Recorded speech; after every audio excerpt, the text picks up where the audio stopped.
एक कदम ईश्वर की ओर। उत्पत्ति प्रकरण 15वां सर्ग। बार बार दृष्टांत और विविध युक्तियों द्वारा चित्त और चैत्य के अभेद का ज्ञान कराने के लिए मंडपाख्यान का आरंभ। श्री वशिष्ठ जी ने कहा, हे रघुवर, यह जगत चिदाकाश रूप ही है। जैसे निर्मल आकाश में भ्रमवश मोतियों का समूह प्रतीत होता है, वैसे ही भ्रमवश इसकी भी पृथक प्रतीति होती है। चिदाकाश रूप आत्मा ही जैसे जगत हुआ है, वैसे दृष्टांत में आपसे कहता हूँ, सुनिए। त्रिजगत रूपी प्रतिमा गड़े बिना ही प्रतीत सी होती है। जैसे पत्थर के खंबे में प्रतिमा गड़ी जाती है, वैसे चित्त रूपी खंबे में न तो वह गड़ी गई है और न उसका कोई गढ़ने वाला शिल्पी ही है। भाव यह कि प्रथम तो चित्त से अतिरिक्त कोई चेतन प्रसिद्ध ही नहीं है जो चित्रूपी खंबे में उसे गढ़े, और दूसरी बात यह भी है कि निर्विकार और असंग चित्त रूपी खंबे का पत्थर खंबे के समान उत्कर्तन यानी तराशना नहीं हो सकता। जैसे समुद्र में जल का स्पंद यानी स्फुरण जल स्वभाव से च्युत हुए बिना ही लहर सा प्रतीत होता है, वैसे ही चिन्मय ब्रह्म में भ्रमवश जगत की प्रतीति होती है। जैसे अणुओं की अपेक्षा पहाड़ स्थूल है, वैसे ही जगत प्रतीति की अपेक्षा झरोखे से अंदर पैठी हुई धूप का झरोखे के छेद के अनुसार बना हुआ दंड और मूसल के समान जो आकार है, उसमें दिखाई देने वाले अत्यंत छोटे छोटे कण भी स्थूल है। जब इतने सूक्ष्म रजक कण जगत के भान की अपेक्षा स्थूल है, तब उसकी अपेक्षा औरों के स्थूलतम होने में तो संदेह ही क्या है। ब्रह्म से पृथक रूप से यानी ब्रह्म के भेद से जगत का भान नहीं होता, परंतु झरोखे से भीतर बैठा हुआ सूर्य का किरण समुदाय और उसमें स्थित अणुओं का समुदाय भेद की प्रतीति कराता है।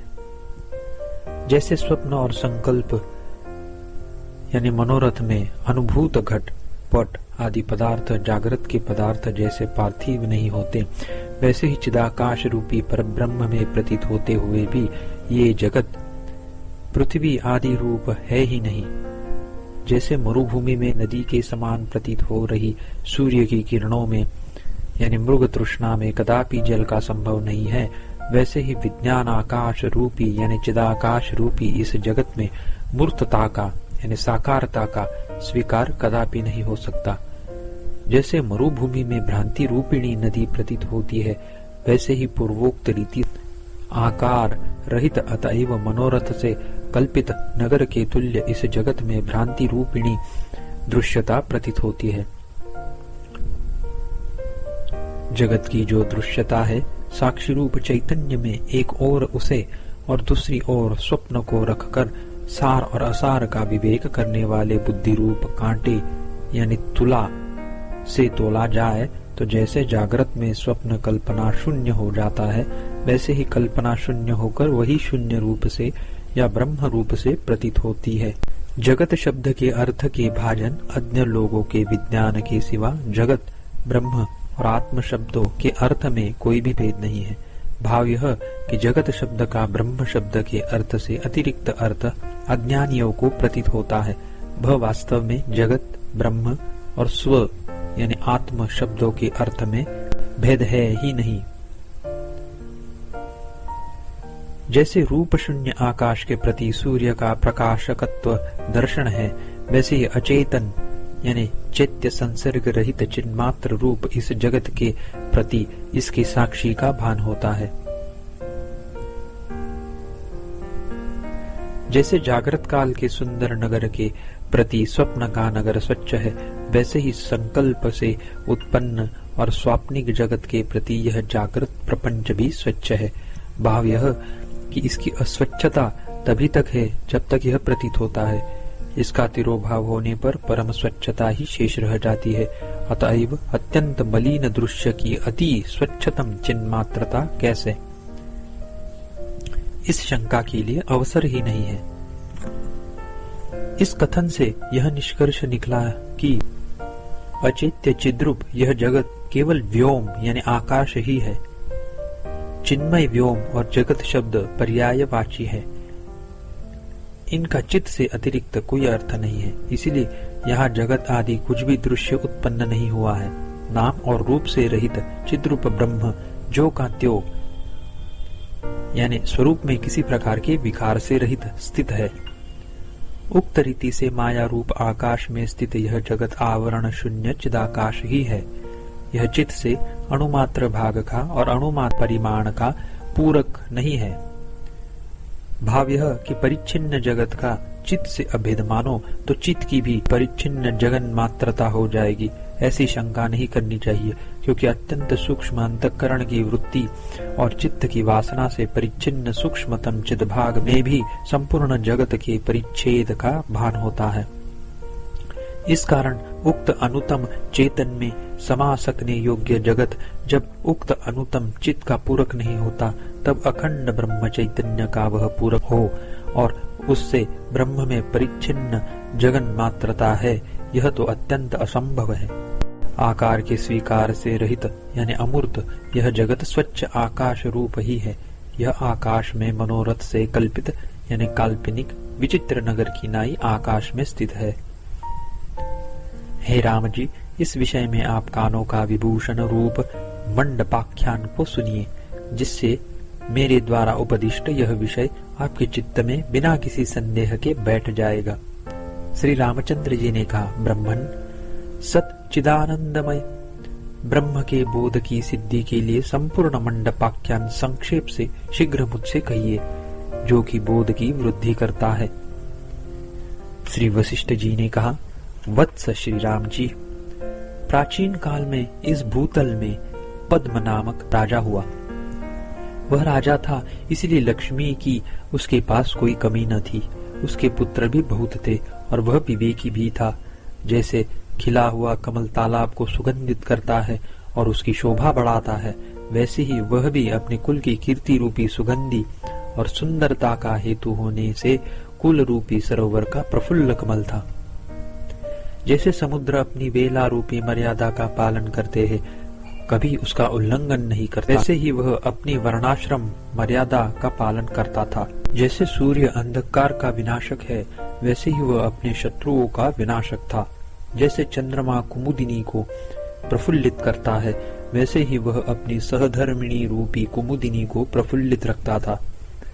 जैसे अग्नि तिनकों को भस्म कर देती है, वैसे ही वह दोषों का शत्रु था। जैसे सुमेरु पर्वत देवताओं का आश्रय है, वैसे ही वह विद्वत वृंद का आश्रय था। संसार रूपी सागर में उसके यश रूपी चंद्रमा की चांदनी सदा छिड़की रहती थी।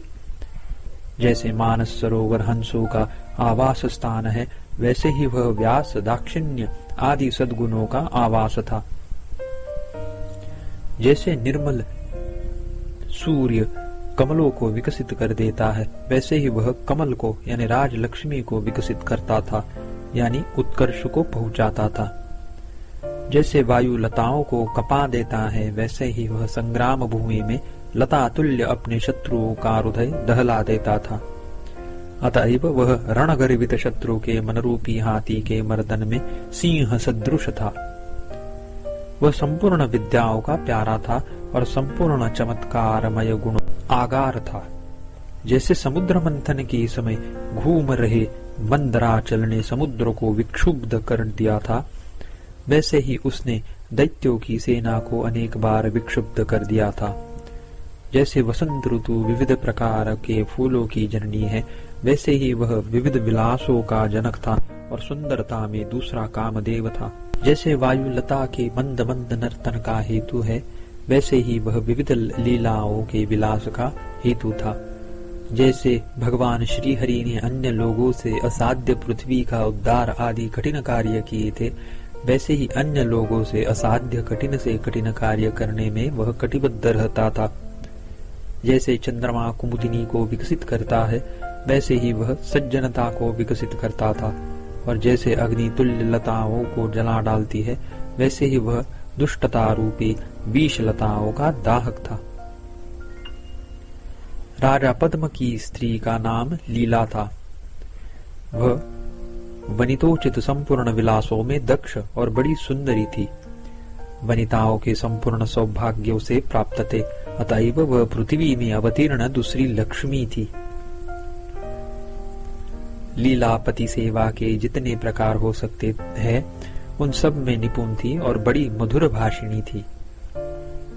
उसका आनंद पूर्वक मंद मंद गमन था और रूप दूसरे चंद्रमा के उदय के सदृश उज्ज्वल था। उसका कमल सामूह भ्रमर अलकों से अति मनोहर लगता था। उसका शरीर बड़ा गौर था और उसमें कान के आभूषणों की दीप्ति से पीली छटा छटकती थी, अतएव वह कर्णिका से पीली तथा चलने फिरने वाली सफेद कमलिनी सी प्रतीत होती थी। जैसे मूर्तिमती वसंत शोभा रसशालिनी होती है, वैसे ही वह भी रसशालिनी थी। जैसे वसंत शोभा प्रवाल हस्ता और पुष्पाभा होती है, वैसे ही वह भी प्रवाल हस्ता और पुष्पाभा यानी पल्लव के सदृश रक्त हाथ वाली और फूलों की कांति की नाई कांति वाली थी। जैसे गंगा जी का जल अति निर्मल होता है, वैसे ही उसकी देह निर्मल थी। जैसे ब्रह्म द्रव स्वरूप गंगा जी के जल के स्पर्श से आनंद होता है, वैसे ही उसके स्पर्श से आनंद होता था। गंगा जल के समान वह पवित्र थी और जैसी गंगा जी हंस विलासिनी यानी जिसमें हंस क्रीड़ा कर है, वैसे ही वह भी हंस विलासिनी थी। अतएव वह भूमि में अवतीर्ण मूर्तिमती गंगा जी ही थी। सबको आनंद देने वाला राजा पद्म भूतल का कामदेव था। उसकी चिरकाल तक सेवा शुश्रूषा करने के लिए मानो वह दूसरी रति उत्पन्न हुई थी। पति परायणा लीला राजा के दुख में दुखी होती थी, सुख में सुखी होती थी, राजा की चिंता से चिंता युक्त होती थी। सचमुच वह राजा के प्रतिबिंब के सदृश थी। परंतु जब राजा कभी क्रुद्ध होते थे तो वह केवल भयभीत ही होती थी, क्रुद्ध नहीं होती थी। एकमात्र इसी अंश में उसमें प्रतिबिंब तुल्यता न थी। 15वां सर्ग समाप्त।